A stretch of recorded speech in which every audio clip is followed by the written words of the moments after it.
This video will cover how to set up HST. We are using our Sophie's Diner test file. On the left-hand side in the black menu, you go to Taxes.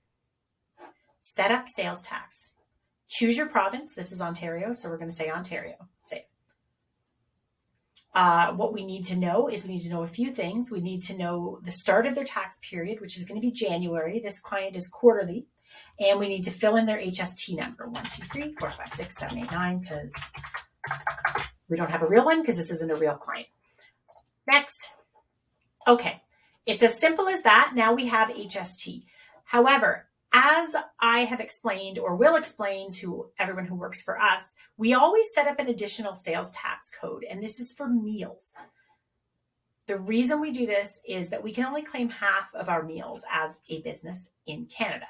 So when we can only claim half of the meals as an expense, we can also only claim half of the HST. So to do that, we go Manage Sales Tax, and then we're going to add a custom rate. Add a custom rate.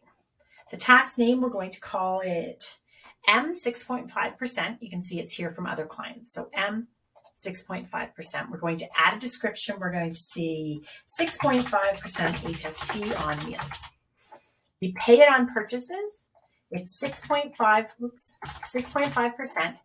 It goes into a liability account, and we want it to show on the ITC input tax credits line. We're going to click Add. And now we have successfully set up our HST. Just click Done, and we're done.